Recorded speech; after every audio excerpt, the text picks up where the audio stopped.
Hinsichtlich der deutschen Erbschaftssteuer und Schenkungssteuer gibt es in Bezug auf den Wegzug ins Ausland immer wieder Missverständnisse. Deshalb wollen wir uns heute in diesem Video mit diesem Thema befassen.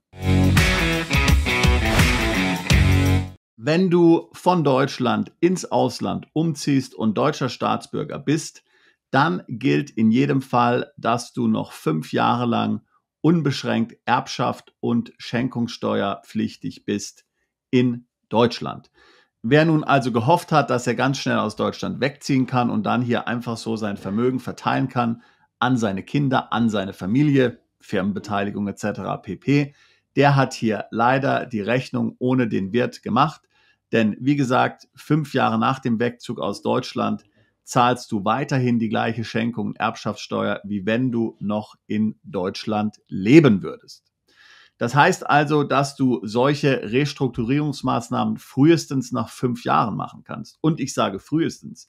Ziehst du nämlich in ein Niedrigsteuerland um und hast noch weitere wirtschaftliche Interessen in Deutschland, Firmenbeteiligung, Immobilien etc., oder aber bist du digitaler Nomade und Perpetual Traveler und bist wohnsitzlos, dann bist du sogar noch für 10 Jahre unbeschränkt in Deutschland Erbschaft und Schenkungssteuer pflichtig. Das heißt, du musst weiterhin Schenkungssteuer und Erbschaftssteuer in Deutschland erklären, als würdest du in Deutschland wohnen. Nach diesem Zeitraum, das heißt nach 5 Jahren bzw. nach 10 Jahren, bist du dann nur noch beschränkt erbschaftssteuerpflichtig bzw. schenkungssteuerpflichtig. Verschenkst du also zum Beispiel nach 5 Jahren Wohnsitzwechsel nach Frankreich eine deutsche Immobilie, dann ist auch hier die deutsche Schenkungssteuer zu beachten. Aber verschenkst du zum Beispiel eine französische Immobilie, dann wäre hier keine deutsche Schenkungssteuer mehr zu beachten. Ein wichtiger Punkt ist auch, dass Deutschland praktisch kein Doppelsteuerungsabkommen hat mit anderen Ländern. Es gibt 4 oder 5 Ausnahmen, in denen das Thema Erbschaftssteuer und Schenkungssteuer geregelt ist. Das heißt, es kann sehr schnell zu einer doppelten Besteuerung kommen. Das ist sehr wichtig. Also nochmal, du ziehst zum Beispiel ins Ausland um, sagen wir zum Beispiel nach Spanien, und nach 3 Jahren verschenkst du dann eine Immobilie, dann ist nach wie vor hier die deutsche Schenkungssteuer ein Thema, aber möglicherweise auch die spanische Schenkungssteuer. Das heißt, du musst dann möglicherweise in 2 Ländern hier steuerliche Konsequenzen bedenken. Das Gleiche natürlich auch im Erbschaftssteuerfall. Nun lässt sich aber ja meistens die Erbschaft leider nicht so gut planen wie eine Schenkung. Daher ist man hier im Wesentlichen darauf angewiesen, dass man eben dann die Dinge vor dem Wegzug regelt im Hinblick auf die Erbschaft und dann einfach auf das Beste hoffen kann. Es bringt übrigens auch nichts, zum Beispiel jetzt noch kurz vor dem Wegzug hier die deutsche Staatsbürgerschaft abzulegen, indem man eine neue Staatsbürgerschaft annimmt.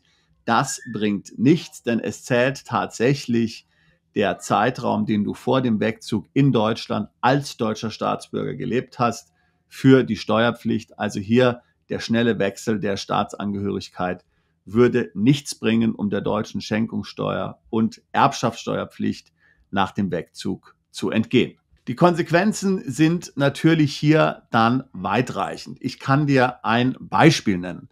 Wir hatten einen Mandanten, der war eben Deutscher und ist dann letztlich von Deutschland ins steuergünstige Ausland nach Dubai umgezogen.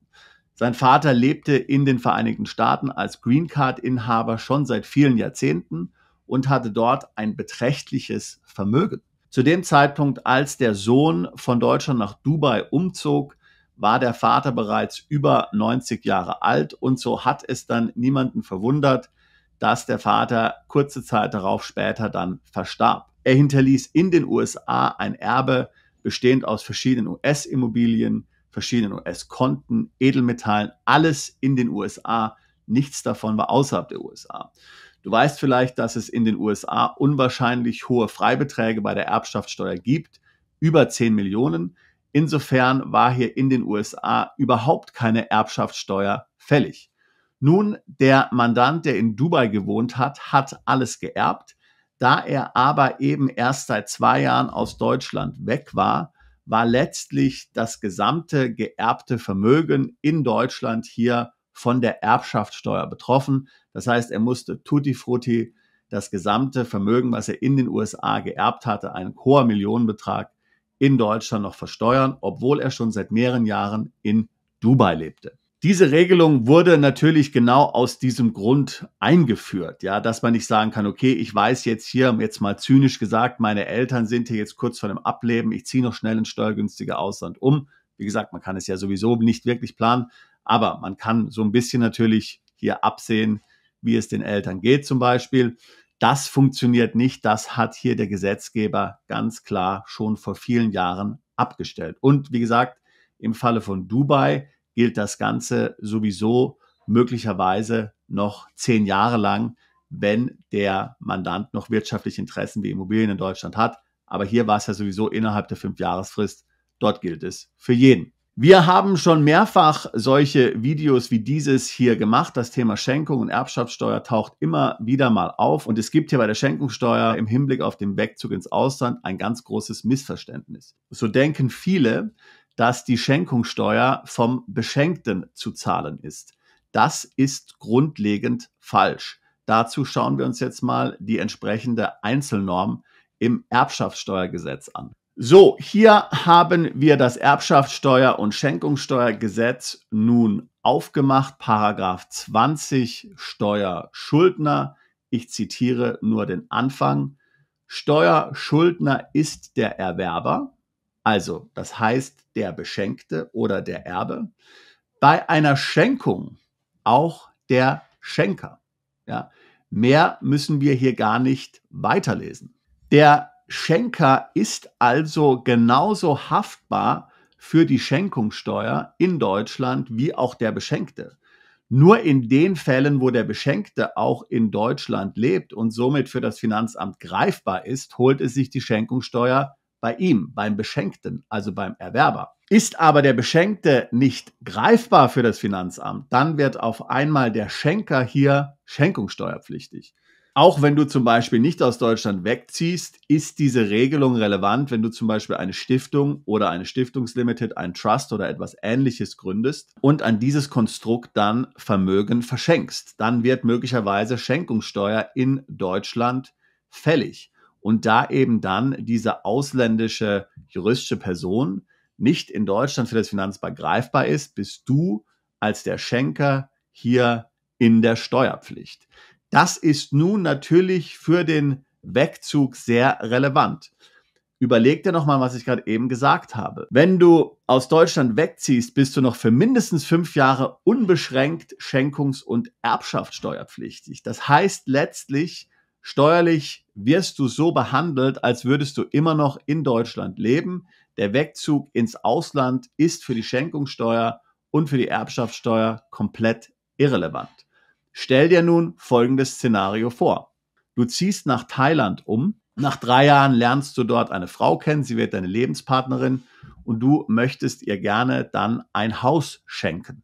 So, nun versetz dich in die Situation hinein, die ich gerade eben beschrieben habe. Du wirst steuerlich so behandelt, wie wenn du in Deutschland leben würdest in den ersten 5 Jahren. Mindestens. Also, was würde nun passieren, wenn du in Deutschland lebst und einem ausländischen Steuerzahler, der nicht in Deutschland steuerpflichtig ist, denn deine thailändische Lebenspartnerin wäre ja nicht in Deutschland steuerpflichtig. Wie würde dieser Sachverhalt also steuerlich behandelt werden, wenn du in Deutschland leben würdest? Du müsstest als der Schenker in Deutschland Erbschaftssteuer bezahlen auf dieses Geschenk, was du deiner Freundin machst. Und das Gleiche ist auch der Fall, wenn du dann in Thailand lebst, wenigstens in den ersten 5 Jahren, möglicherweise in den ersten 10 Jahren nach dem Wegzug.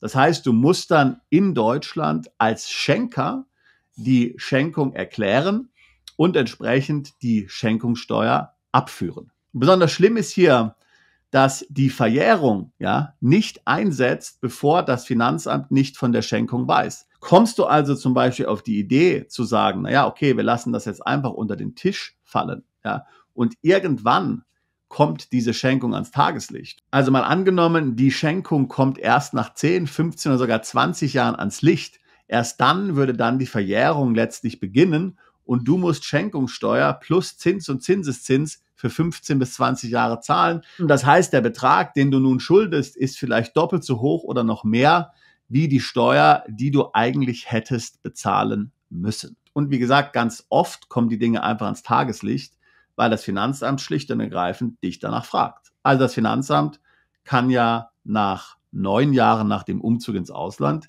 dir eine E-Mail schicken, dir einen Brief schicken und dich fragen, was denn so deine steuerlichen Verhältnisse seit dem Wegzug gewesen sind. Denn du fällst ja möglicherweise unter die erweitert beschränkte Steuerpflicht und nun will man nochmal überprüfen, ob hier in Deutschland vielleicht Steuern fällig werden. Ist komplett legitim, passiert laufend, mehrere Jahre nach dem Umzug meldet sich das Finanzamt nochmal. Die meisten würden nun nicht gegenüber dem Finanzamt lügen, denn wenn man da mal anfängt zu lügen und sich dann in irgendwelche Geschichten verstrickt oder aber zum Beispiel irgendwelche Informationen nicht geben will, dann macht man sich sehr schnell verdächtig und dann wird es erst recht sehr ernst. Es ist also daher besonders wichtig, dass du beim Wegzug ins Ausland dich genau mit dem Thema Schenkungssteuer und Erbschaftssteuer beschäftigst. Tatsächlich gibt es ja auch in Europa viele interessante Länder, wo es günstige Konditionen gibt bei der Erbschaftssteuer und Schenkungssteuer. Sagen wir zum Beispiel mal Portugal oder auch Italien, haben relativ geringe oder sogar gar keine Erbschaftssteuer und Schenkungssteuer. Aber letztlich kannst du entsprechende Regelungen erst nach 5 Jahren nutzen oder wenn du unter die erweitert beschränkte Steuerpflicht fällst, auch erst nach 10 Jahren. Es ist also wichtig, dass du dich hier sehr genau damit auseinandersetzt, insbesondere bei Schenkungen, weil, wie wir ja vorhin schon gesagt haben, Erbschaften lassen sich nicht so gut planen, aber Schenkungen auf jeden Fall. Hier läufst du definitiv ins Risiko, wenn du irgendetwas verschenkst an jemanden und denkst, dass hier in Deutschland dann keine Erbschaftssteuer bzw. Schenkungssteuer mehr fällig wird. Wenn auch du dich mit dem Gedanken trägst, ins Ausland umzuziehen, um deine steuerliche Situation zu optimieren, würde ich mich freuen, dich im Beratungsgespräch kennenzulernen. Link zum Gespräch packe ich hier in die Beschreibung mit rein. Meine Kollegen und ich helfen seit fast 20 Jahren Mandanten dabei, ins Ausland umzuziehen, sich steuerlich optimal aufzustellen, Vermögen aufzubauen, Vermögen zu schützen und genau solche Probleme, wie wir sie hier beschrieben haben, mit der Schenkungssteuer und Erbschaftssteuer im Ausland zu vermeiden. Bist du Unternehmer, Freiberufler oder Investor? Zieht es dich schon lange ins Ausland? Mach heute den ersten konkreten Schritt in eine Zukunft mit mehr Geld und mehr Freiheit. Buche ein Beratungsgespräch mit Sebastian und seinen Kollegen. Unsere Kanzlei unterstützt Mandanten wie dich dabei, deine Steuerlast legal zu reduzieren, Vermögen aufzubauen und zu schützen und deine persönliche Freiheit zu maximieren. Profitiere jetzt von unserem Fachwissen und unserem Netzwerk. Gehe zu mandatierung.com und werde Mandant unserer Kanzlei.